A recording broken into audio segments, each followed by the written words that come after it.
Welcome to the EnsoReal Paradigm Shifters podcast. This show is for and about the entrepreneurs who work to improve and expand our human well-being by bringing cutting-edge technologies and ideas to life. We are Marie and Magnus Dahlgren, your hosts. In this episode, we talk to Keith Mellingen. Keith is head of virtual reality and augmented reality at Symfoni Next Generation. He is project manager for the Oslo business cluster, and he is the founder of the networking event called VR&Drinks.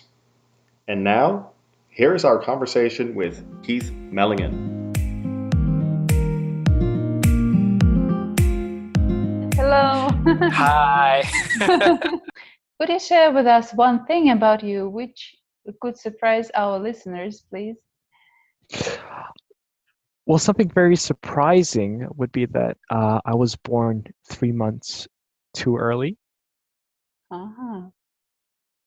And that usually shocks people, because when they hear about people that have been born 3 months early, they expect someone that's not functioning normally. So, but I was very, very lucky with that. But I mean, yeah, that's the my secret: born 3 months early. Oh, interesting. Yes, it's quite a surprise for our listeners. And I have read on your social media these words. I will read them. I value change that improves our lives and the world just a bit. My mission is to do enough and think back that yes, I was part of it, all the change, hoping to meet like-minded individuals. And could you tell us, why do you value this change and why it's important for you to look back and to be the part of this change? It's because in history, I mean, technology has been evolving within the years, and you always look back and see, oh, this person he created this invention and that improved our lives, and these people are just normal people like you and me, and I think to myself that we should have like a responsibility to actually push the world ahead. So I always think to myself, okay, all right, I have to start doing something. I have to be part of something so that in the future I can actually look back and say, okay, I was part of this movement. I did something. I created something that helped people. Interesting. And could you please share with our listeners just a bit about your professional life and what kind of project are you involved currently, and what is your role in this project? So right now I'm in the VR industry. I've started several things. VR&Drinks is one of the I have an event called VR&Drinks where I make people from the VR industry come, and they have drinks and they bring their VR equipment, and we have a lot of fun. So this is like a casual networking meeting where people just meet each other and show VR. That's one part. And I'm also head of VR and AR in a company called Symfoni Next Generation, and I work as project manager for the VR Oslo business cluster.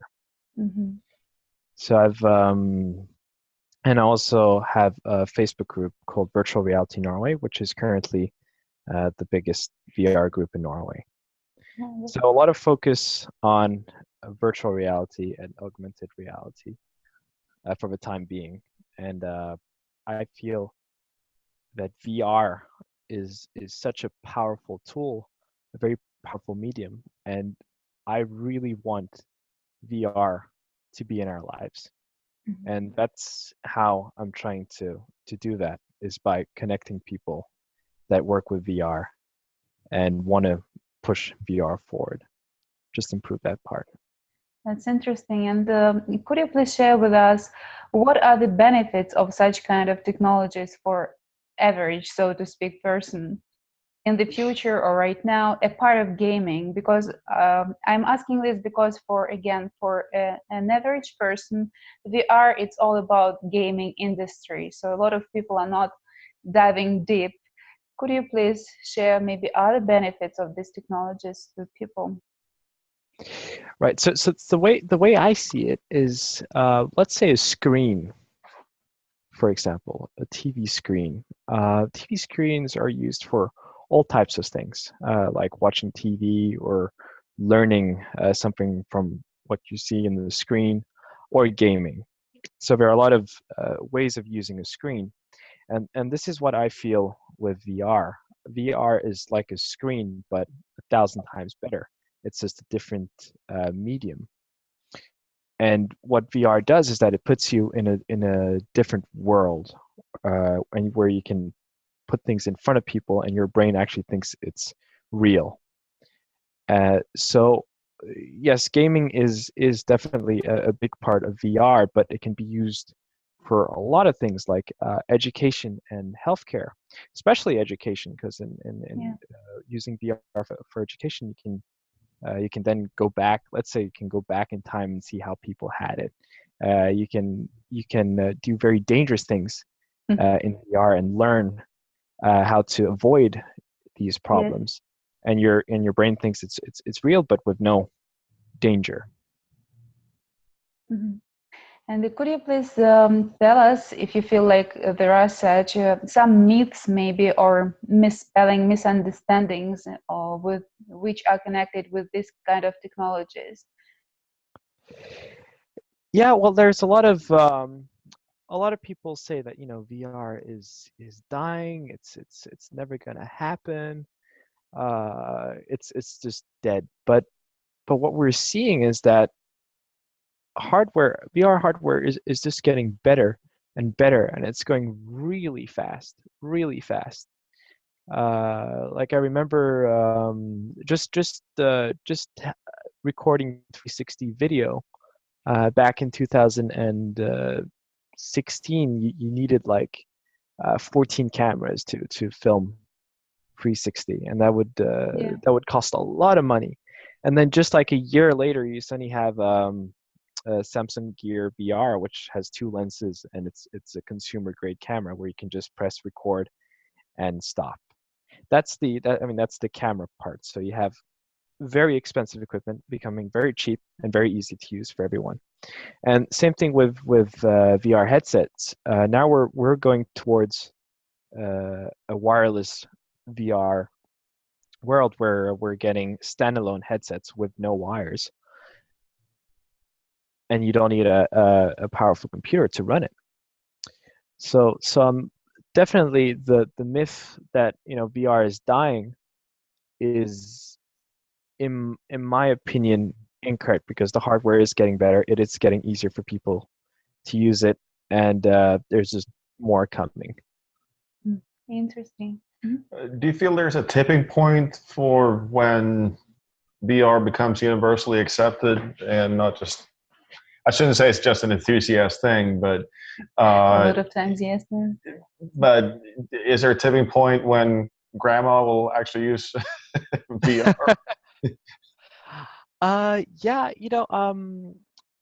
I would say when VR and AR merges together, when there's no difference between it, where you just put on some glasses that are relatively light, easy to put on, and you can go from AR and suddenly switch over to VR if you want to, and go back. So I'm thinking, okay, so when it's cheap, it's comfortable, and both VR and AR work together, that's when the tipping point is going to happen, most likely.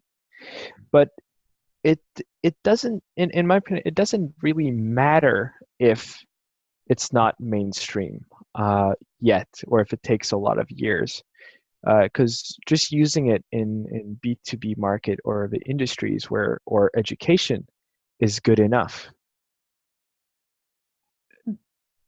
Like let's say hospitals have huge equipment, very expensive equipment, and it's not something everybody has, but it's still useful. So in my opinion, making VR AR mainstream is not, it's not necessary to use it. Interesting. Okay. And what are your predictions to the future of this kind of technologies? Let us take 5 years perspective. 5 years perspective. Yeah, I'm thinking the first prediction is VR and AR combining Combining. itself. Yeah, because I see like the HoloLens is using inside out tracking, and the Oculus the new VR headsets are also starting to use inside out tracking. So I'm thinking the next step is to easily block out, to go from completely blank to actually seeing through the headset, and then that will merge together. Huh. Just a question for our listeners. Can you explain what inside out tracking is? Oh yeah, sorry about that. Inside out tracking is that the VR headset you're using or the AR headset you're using is not using external sensors to be able to move around in the room. It's then using 2 cameras or 4 cameras to scan the room and tell the headset where it is. So usually like an Oculus Rift or an HTC Vive, which are the most common headsets, you would need to put up sensors in your room to use the VR equipment correctly. But with inside out tracking, that is not necessary, as the cameras are on the headset itself. I see. Do you think there are some ethical concerns with this kind of technologies? Because we were talking not so long ago with the other person who is involved in this industry, and he said that there are a lot of ethical concerns how this kind of technologies impact health and vision, for instance, of kids, and not a lot of people are willing to talk about that. Do you see some concerns or? This is an interesting topic, and this question usually comes up when there are people that aren't using VR. They usually ask this question: is it safe? All right. And I agree that this is a question that has to be answered, or we have to talk more about it. I'm thinking about the IPD. I mean, are you destroying the eyes of small children, or is the content does it impact you too much? You can get traumas from it. So these are questions we have to figure out together. But from the use of VR and AR, not major problems have occurred yet, but it has to be addressed. I agree with that. Okay, thank you. What is your biggest challenge right now in your business? How do you think? Since I'm in the VR industry, the challenge is always making people aware of it, and it's very easy to get very hyped about what you're doing. And okay, this is the greatest technology ever. This is so awesome. Everyone has to use this, and sometimes you lose track. You sometimes think that okay, everybody has heard of VR, but the case is not everybody has heard of it, and you have to work hard to make people aware of it. And I'd say the biggest challenge is to not lose yourself into it, to not get the perspective of being in this bubble. Okay, I've been working with VR so long, why this, why that, and be optimistic that there are several possibilities. There are more people that haven't tried it. There are more projects out there. So sometimes it could be kind of since it's relatively new, you might get some weeks or months that are quiet, and then suddenly it comes back. But those quiet months can be kind of scary. Yeah. Sometimes. Interesting. I was thinking about your inside out device with cameras and sensors. Would that feed into some sort of artificial intelligence that starts learning what it is the person is seeing, and you can meld the two environments to create training opportunities, so that if you have somebody who's experienced, they can gather the world and then hand it off to a less experienced person who needs to do the same tasks, that sort of thing? Oh yeah, definitely. I mean, there are a lot of possibilities because what's happening is that when you have the inside out tracking system, is that it usually since it uses depth, it actually scans the room and saves the 3D environment so that it can position yourself. And what you can do with this is that you actually have data of where you are and kind of, you know, basic shapes of what's around you. And if you can actually tap into the 3D data of what the headset sees, you have a visual cue. Um, so you could, but I'm thinking, yeah, you could probably use AI, but you could also have other people seeing what you see or seeing the room you are in, even though you're not actually looking in this specific area. So technically, let's say an emergency situation. Let's if we think in the future, you could have, let's say, a soldier that has the inside out tracking. It scans continuously, and you have several rooms, let's say a building. Then you could have someone else go into the building and kind of guide the soldier running around. Technically, that could be a possibility in the future. So But there was, they would be there virtually guiding the others. for example, Okay. that could be an example. Wow. Wow. And there was a news article that came out today where someone created some glasses for blind people that AI is able to see what they see and kind of describe what is in front of them. Oh. But I'd say the power of the inside out tracking is the depth, the 3D scanning, the continuous 3D scanning that's going on to make these headsets work. Okay. Mm. All right. And I'm sitting, listening here and wondering, what is your background and what was your path to VR, AR technologies in this industry? My background is I used to be a motion designer. I did animations for commercial films, and I ended up becoming a creative director. But I'd say what happened, the tipping point was when I first tried VR at a big computer party. So I put on the Oculus, the first VR headset that came in like 2012. And I was just so amazed by how how it tricked my brain, because I was trying like a roller coaster ride, and it felt like I was actually taking the roller coaster ride, and that really impressed me.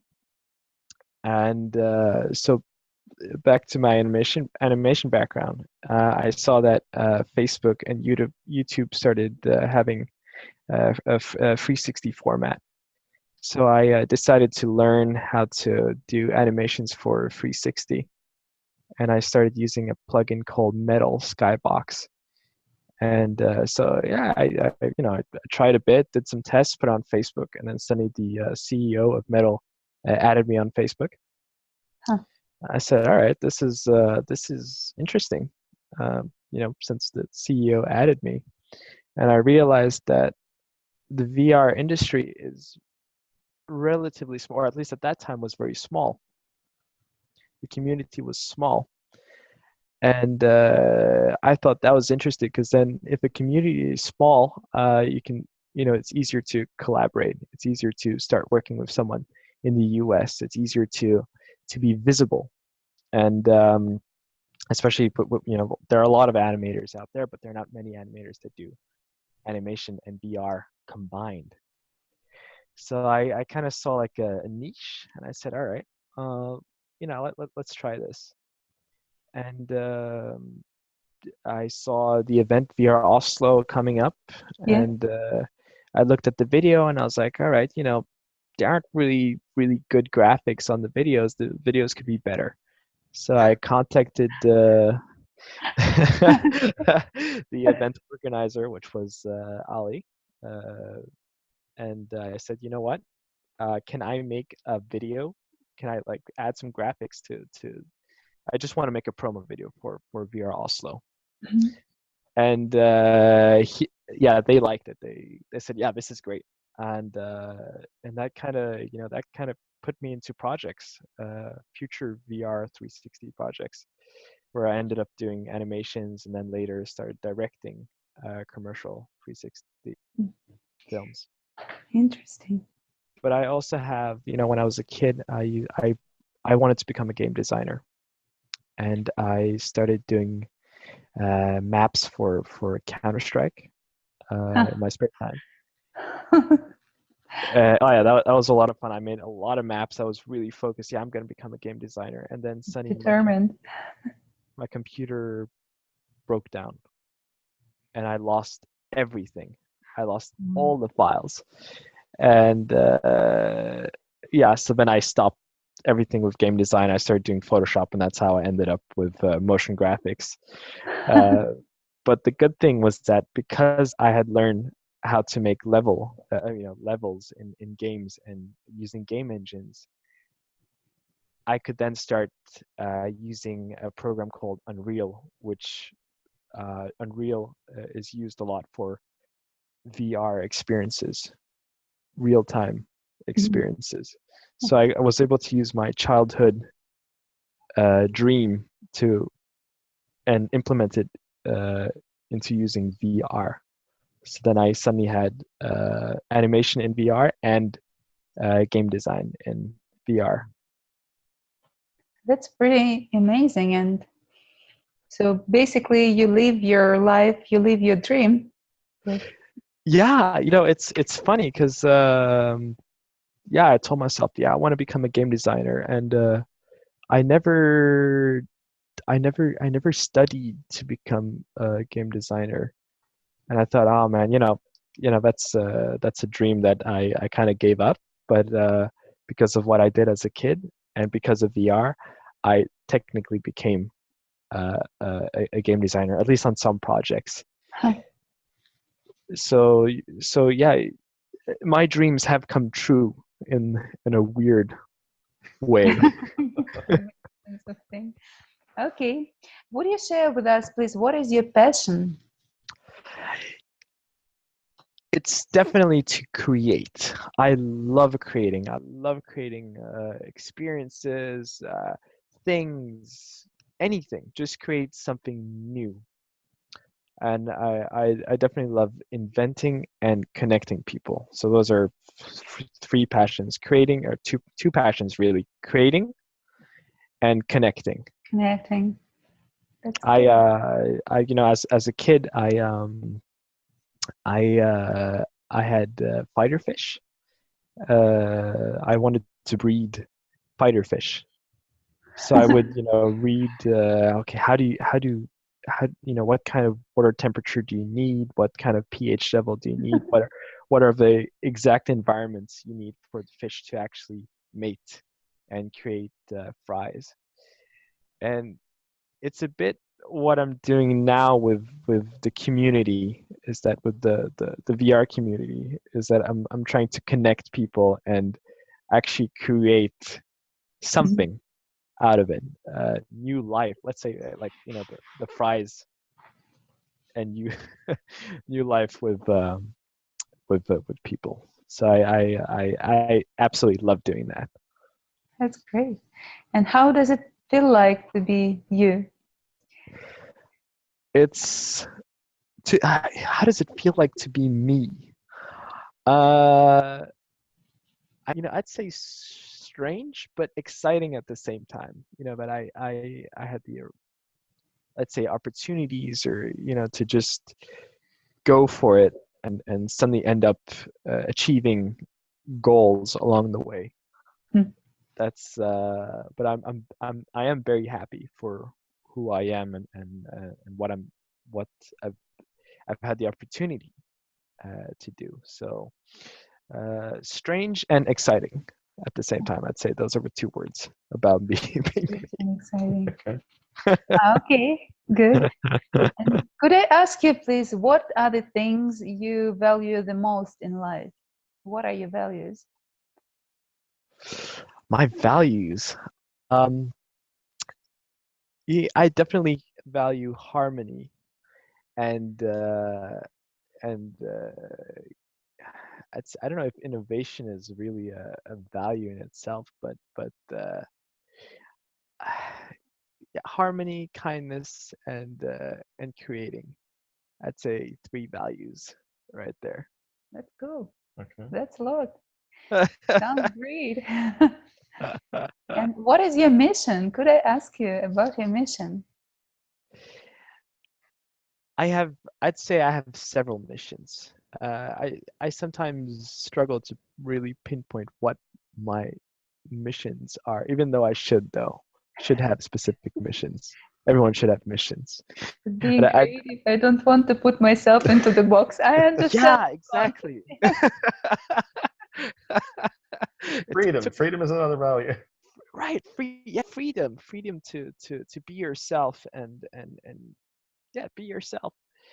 But yeah, I'd say the mission I have right now is to actually, yeah, move the world ahead. At least now I'm trying to move Norway up on the VR scale. That's my mission right now. But definitely impact people and be part of a change is definitely one of my main missions. Mhm. That's cool. What makes Norway such a VR hub? I get the feeling that it's another Silicon Valley, or the Silicon Valley of VR. Is Norway like a hub for VR? It's definitely emerging, but I'd say let's say Denmark and Sweden and Finland, they also have a lot of VR going on, a lot of things happening. Like Sweden, they had a meetup where they had thousand members coming up to the meetup. I just traveled back from Copenhagen. Fantastic event. You had Chris Babadis from Adobe. He's the one that had Metal. He was the CEO of Metal, so I got to meet him in real life. So that was great. But I noticed that a lot is happening in the other Scandinavian countries. You have also Finland, where they have Nordic VR startup, and I'd say the whole Scandinavia is a VR hub, and Norway is emerging. But I'd say actually that the other Scandinavian countries might be a bit higher up than Norway, and that's why my mission now is to balance this out. That we actually end up on the same level Level. as How the you other Scandinavian countries. how are you going to do that? How am I going to do that? Well, first is of course baby steps. But the initiatives I've been doing now is first creating a community, make people, put people in a group, make them talk to each other, exchange ideas and thoughts, and run VR&Drink, where people can actually meet up and have a casual, show their VR equipment and have fun. And also VR&Drinks is it rotates. So every month there's a different company that gets to have VR&Drinks. So it's completely free. That means this company gets to have VR&Drinks, and the VR&Drinks doesn't pay for the location. Vacation, yeah. So it's a self-sufficient event where people Mhm. get to meet each other and talk. And then we also have the VR Oslo Business Cluster, where it's more combining companies, connecting companies together to work together on projects and get some help from the state and just move it up. Mhm. And of course events, bigger events where international people come in and see what Norway has to offer in the VR world, putting it on the map.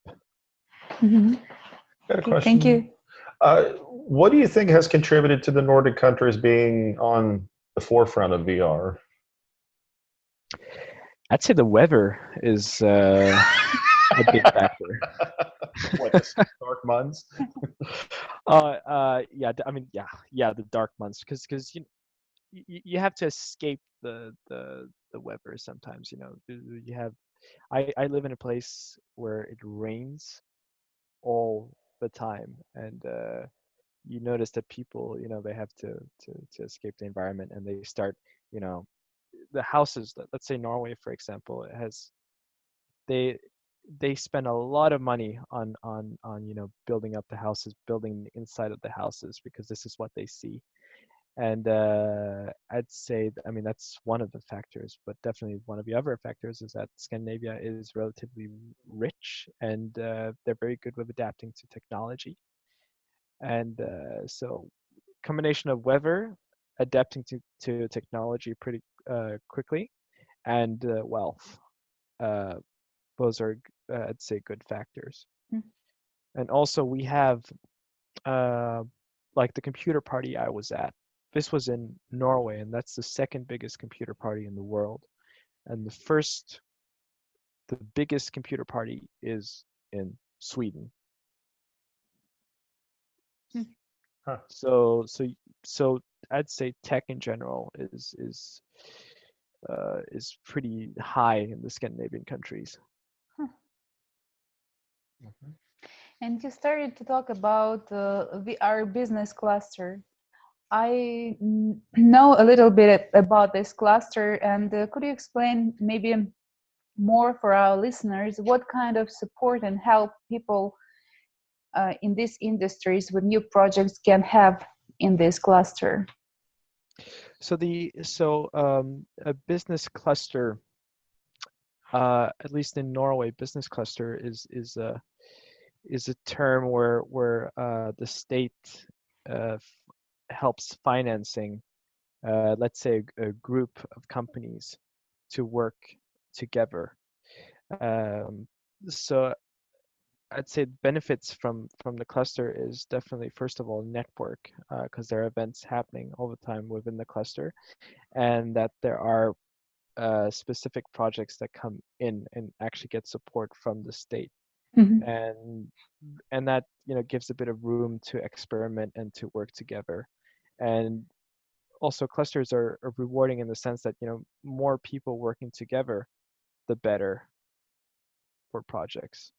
Mhm. And I'd say benefits for companies is also for applying for funding. Clusters help out with that, definitely. So how it would look like if, for instance, a company has an idea for a project with the VR AR technologies, where to go, whom to find, what's the first step? The first step is you could talk with the cluster, and the cluster would guide you to different companies that could help you out with that, and they could also help you out with funding capabilities, and having direct contact with the state and the funding as well. That's pretty impressive. Okay, I know that you're a founder of such a company as Indigo Lemon, right? Yes, I am. So Indigo Lemon, that's where I started experimenting with my VR stuff, because originally it was going to be just a normal advertising agency doing animation films. And since Indigo was the company I was doing myself, it gave me a lot of, uh, you know I didn't have to ask my boss if, let's focus on VR, that's the future, because I was the boss myself. So that gave me the freedom to actually, just, okay, let's do it. Let's go for VR. Let's yeah. So that definitely, that really pushed it for me, and put me in the position where I am today, to have my own company. And I have a question. Why Indigo Lemon? So we what I what the this my dad's a psychologist, and I talked to him about the company, and we discussed, okay, what's interesting with big logos is that you'd want people to remember the logo. So let's say Apple, for example, they have an apple, and apples, you see apples a lot of places, And when you see an apple, you can think of apple, and you start, it starts playing with your mind. Okay, apple, apple. And I kept thinking of apple is taken, lemon. That's an interesting fruit. And I kept thinking, okay, what is the I want a color for this lemon. I want the contrast color of yellow, which is purple, but purple lemon was taken. So I took the next color which would be violet or indigo, and indigo lemon kind of had a ring to it. So that's why it was indigo lemon. Huh, Huh? that's good. You put a lot of thought into that. Yeah. Well, with a name like that, you figure there is a backstory. Yeah, right. Indigo lemon. But what was funny is that there isn't another company called Indigo Lemon, but there are people in the U.S. called Indigo, and their last name is Lemon. So Indigo Lemon. People have that name, but companies don't have it. Huh. Huh. Interesting. That's cool. Would you share with us what is your strangest talent? My strangest talent? Uh-huh. I'd say my strangest talent is scanning people's personality and guessing what kind of Myers-Briggs category they're in. I love personality, so I tend to analyze people and put them in a box. Uh-oh. Do you have a test for this that you could market eventually? Oh yeah. Well, it's the Myers-Briggs test. Oh, okay. So you have like I'm a ENFP, which I'm extroverted, intuitive, feeling, perceiving. I don't know if you've heard of the Myers-Briggs test. You have. I believe I'm an INTJ. That makes sense. And I'm assuming I'd say you're pretty close to ENFP. I think yeah, I'd say ENFP. Yeah, definitely. I think I have the same personality, or very close to it. You're right. That's what I'm thinking. That's what I'm thinking too without tests, because what I have read in your mission statement, so to speak, and your values as creativity and inventing, they're very close to me too. And connecting and to do something new out of something, that's me, definitely. You're just clicking. Definitely. Let's you have to take the test later and tell me if I was right. Okay. My homework, yes, sir. Okay. What are 2 truths and 1 lie about you? Would you share this with us? Oh, wait, 2 truths and 1 lie? What are 2 things which are true about you, and what is 1 thing which people usually think you are, but it's lie? Okay, all right. I'd say, oh, that's a tough one actually. I'm sorry. Yeah, it kind of 2 truths and 1 lie. I think most people think that they think that I've completed my education, that I did university, that I had some kind of bachelor or some kind of master. But the truth is, I didn't. Straight after high school, I started working in a in a commercial agency, and just continued from there. And Yeah. I would like to ask you, how do you feel about that? That you it means a lot to me to show people that even though you don't have an education, you can actually make it. Because along the way, like when I first applied for something called media linjen in Norwegian, which translates to media line, which is like a like media subjects within high school. I didn't get into it. I didn't have good enough grades, and and the counselor said that I mean, she assumed that I wasn't competent enough within the media subjects, even though I did a lot of media things Mhm. as a kid. And yeah, that really struck me that okay, I applied, I didn't get in. I applied the next year, I didn't get in because of my grades.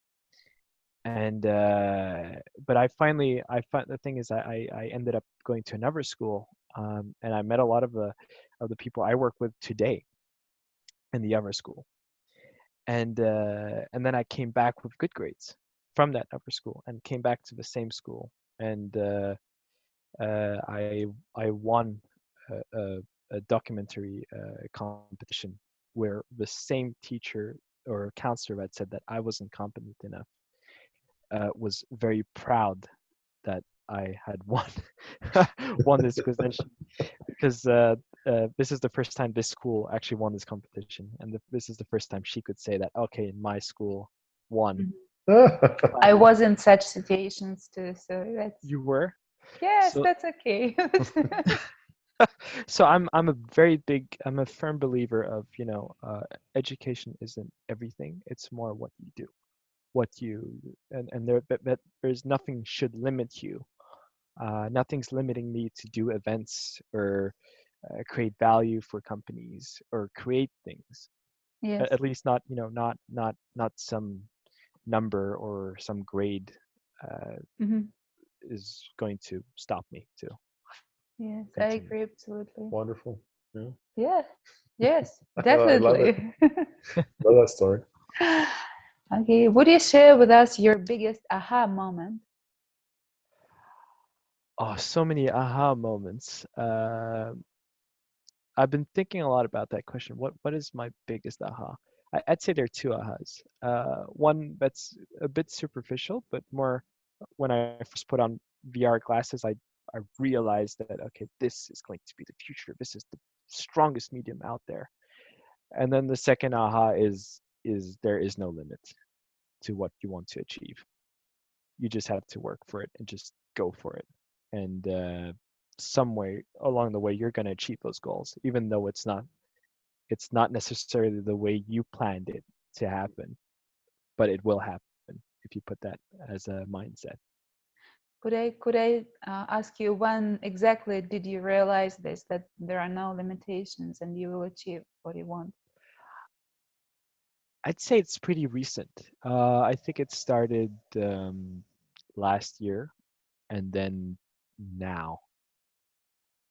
I Yeah, because I just noticed that, I had some thoughts in my head that, okay, I have to do this, I have to have that, I have to have this. Uh, no, it's actually been going on for years, but it's now recently after I got the aha question that there really isn't a limit, not really. Mm. And I'd say it's because of several scenarios, it could be, things I wanted. I wanted a gaming computer so I could create movies. I wanted a camera for taking pictures. I wanted VR equipment to be in VR, to have my own VR equipment. And those are usually superficial things, but also, work wise, uh, salary wise, and the things actually they did happen Mhm. with me. But let's say like the VR headset, for example. I pictured a Vive in my head. I wanted to have a Vive, but I never, I didn't have the money right then to get the Vive. But I got myself an Oculus because I had pre-ordered it, and the price was right. And then what happened was that later now Oculus has the same capabilities as a Vive, and I'd say I much prefer the Oculus than the Vive that I picture in Mm. my head. Cool. So yeah, I'd say yeah. So it's something recent that I've realized, and especially I've been reading a lot of Napoleon Hill and laws of success, and that also helped me to realize that you can do what you picture yourself you want to do. Okay. Mhm. And talking about Napoleon Hill, what kind of books do you like to read? Uh, Two types of books. philosophical books, first of all, like Napoleon Hill and The Secret of Thinking Positively and The Secret itself. That's like one type, and then the second types are more not business related, but more like, okay, agile project managing, UX or lean UX, and just the typical what's useful within a business, what I can read and actually use it right away. So I like to split that in two. I love these kind of books. So not too much. I mean, I like fiction as well, but I think I like to prioritize my time on reading something that could actually benefit me and others. Yeah. Yeah, I can relate. Yes. Because it's crazy, like because books don't cost that much. It could cost like let's say 150 crowns usually, the books I buy, and the 150 crowns I put in to buying that book returns the money triples or quadruples from what I've learned and what I get to use in my life. Definitely. One day in the library equals 1 month in the field. That's definitely. Yes. Oh, that's a good quote. I like that. Let's go to the library. I have another question. We all have or had moments and situations of our failures. Would you share with us your biggest failure and what have you learned from this? Biggest failure. I haven't really evaluated what is my biggest failure, but I'd say there's several small failures. And as mentioned a bit earlier, one of the failures I had was not getting into the media line I wanted, and also the second failure was flunking my Norwegian test, my Norwegian exam. I flunked it, and that kind of blocked me from going to university because I had to retake that exam. That destroyed the whole thing, and that is the reason why I didn't go over to university right away, because I didn't have the possibility to do it. And what I learned from that experience is that even though you get a setback, both this with flunking my Norwegian exam and not getting into the media line I wanted, was that these failures were very, very beneficial. Because like the first one with not getting into the media line, I ended up going to a different school and getting the context that I'm using right now. When it comes to the second failure, where I flunked my Norwegian test, was that I probably wouldn't have worked in an agency if I hadn't flunked it. Because I would have probably gone to university and studied for 3-4 years and then start working in a company instead of being forced to, okay, let's let's see what happens. How do you think, is there such a thing as destiny? Yes, I'd say there's destiny. I'd say. I mean, I've read a book called Journey of the Souls. I don't know if you've heard of it, by a guy called Newton. And he's actually an atheist, and he hypnotized people. And he said that when he told them to remember past lives, they would all say the same thing, and they would say what let's say the meaning of life is. And what the book says, or what he says, is that we humans are put on this earth or this specific life to learn something, but before you enter into that life what you're going to achieve as a human. So I'd say, if it is true, what he says is that we are all destined for something on this planet. Is there such a thing as free will? How do you think? Yeah, that becomes a question when you start thinking that way, that what is there free will, what is everything predetermined? I think I'd say that, if it's true what Newton says in his book, is that we've already decided what all our choices are going to be, or at least most of our choices. So the free will is already chosen by you before you enter your life. So I'd say yes, there is free will, but it's not as free as you would imagine. Maybe. That's interesting, actually. Yeah. We'll get to find out. Yeah, so we'll have to find out. Yeah. Would you share with us, please, your daily routine which contributes to your success? Yes, I'd say reading books. These books we mentioned earlier is a big part of my life. So let's say weekly routine. I fly once a week because I live 8 hours away from where I work. If you take a car, that takes 1 hour by plane. So when I take the plane, I always put on a book. I don't actually read it, but I make my phone read it for me. So I get to listen to all the knowledge I can get. And then if I also try to work out in the week, where I work out and I listen to the books at the same time. So yeah, big part of routines, listening to the books, and always being grateful for what you have every day. Say, I keep telling people, oh, I'm so happy that we managed this project. Oh, I'm so happy that the VR Oslo event is happening. Oh, I'm so happy that we just got an apartment. So happy. Try telling yourself that I'm happy. I'm happy for this, for this, for that, because you can suddenly end up being very sad or down, and that's completely normal. But taking precautions really really helps. So reading books and being thankful, gathering knowledge and being thankful. Those are the two routines I take. I've tried waking up 5 o'clock in the morning, but it's I haven't yet been able to do that. I've been there too. Yeah. No, it's not for me. So no early morning routine. It's just routines. It's and routines.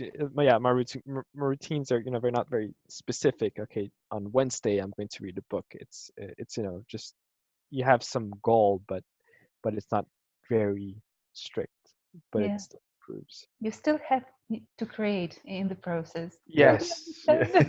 It's a process. It's a process of being. exactly. I've had thoughts. Okay, once a month I should create a product and send it to quirky.com. Or once a month I should read 2 books. These kind of goals, but it's not always easy to have those predetermined numbers. I'd say just adapt to what's going on in your life and just have simple gather knowledge and be thankful. And what are your plans for the next 5 years in business? And maybe you would want to share your personal plans too. It's I'd say it's always a tough question because 5 years is I'd say is very linear, and it's very difficult to see what's going to happen in the future. So I'd rather instead of saying 5 years, I'd put one goal for my life, or ahead in the future. Like the goal now is to push VR in Norway up. That's one goal right now for business wise. But if it's a 5-year goal, I'm not sure. Maybe it happens earlier, maybe it happens later. Okay. Personal is definitely always improving myself, but also having time for family and friends, and try not getting lost in the bigger picture of changing the world. that's, that's my personal goal. That's cool. All right. And what keeps you awake at night? Scary stuff. I A lot of things definitely keep me awake at night. Having a lot of projects happening at the same time, and having this idea of being responsible for making change can cause anxiety. Mm. It can cause a lot of anxiety. So during the day, I could experience anxiety at night or day, and I'd say several small things like I don't have enough time, I won't be able to do that, and what if. I'd say those are three things that keep me up at night. What if, especially, is the strongest motivation of staying up at night. But I try fixing that with uh, writing down everything that's going on in my mind and trying to answer these questions. So that's a anxiety technique. In written form, you mean? Yes. So I write down the Mhm. thoughts so that you stop, so that your mind stops going around, and when you get to answer it, Yes, that helps. That helps a lot. yes. Mhm. Oh, that's something we can use too, by the way. At least Yes. I can use. This is a real technique. This is actually since my father is a psychologist, he gave me that technique, and it's very effective. So everyone should do this, and especially people, entrepreneurs that experience a lot of anxiety, because it is Oh, yeah. very and there's a lot of anxiety Never ending. yeah, it just goes on and on and on. So that is a very effective technique. Okay, I am definitely will use it. Okay, if you would have a superpower, what is this one thing you would want to change in the world?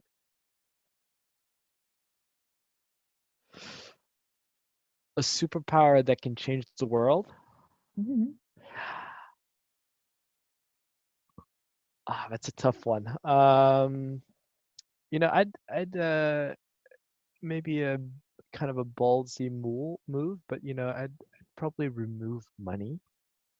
Just remove money in itself, Huh. and have more based on passion.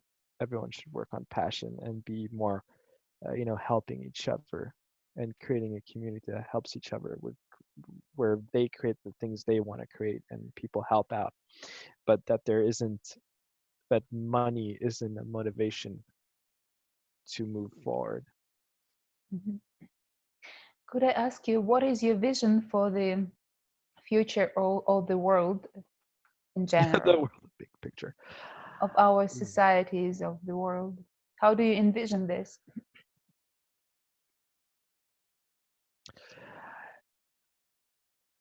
It's the future. Technology wise, technology is always going to become better, um, and life is usually going to be easier for people. But I think the way we should go in the future is more going within ourselves and seeing how we can improve as human beings. Because I see, when reading a lot of history books and seeing what people were going through in the past, and just the Bible itself, you get an idea as to what people were thinking in the time, and they still, these problems, or the way people are still thinking, is still the same. A lot of things are still very similar. So I'd say a more empathy, definitely more empathy in the world. This has to be number one priority, that we treat each other equally. All humans treat each other equally, and try to remove this tribal instinct that we have, that okay, this is my group, you're not part of my group, uh, you don't have the same value as me, or that some people have less value than Yes, some got other it. people. So I think more, or let's say a better future is actually within ourselves, and the technology part will go by itself. Mm, that's Mhm. interesting. Is there something we didn't ask you about, but you would like to talk about today?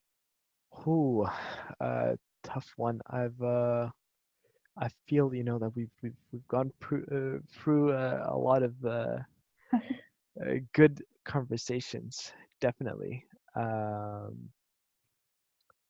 No, I like inspiring people, and I hope having this podcast inspires people, especially when it comes to the educational part, where you have people going through a school system where they don't feel they're being valued, but what they're doing isn't good enough because of a grade, for example, or because they're different, or they learn differently. I I hope that listening to me inspires them to know that they can do anything, and that nothing should hold you back. No school or nobody should tell you that you can't do what you want to do, or that you cannot achieve anything here. Yeah, that's a short. Awesome. Okay, thank you very much. It was our pleasure to have you on our podcast. We had a great experience. Thank you very much once again. We got a lot of very useful information, and definitely this technique with writing down my thoughts during the night I will use. So We'll have to go get now you know notepads. what I'm doing if I'm sitting here and writing down in the middle of the night. Yeah, I'll be on the other end of the room. But yeah, I mean, there is a lot of anxiety, and there's more anxiety coming, and yeah, someone should have a vision to eradicate anxiety, less anxiety in the world. That should be a mission for some people. Maybe I should write that on one of my missions. I'll see. Maybe. Maybe sometime. No, it was. Thank you so much for having me. It was really great talking with both of you, and I'm very excited to see if you are an ENFP, or what kind of personality you actually have. Okay. Alright. I will take the test and will let you know. Perfect. Thank you so much.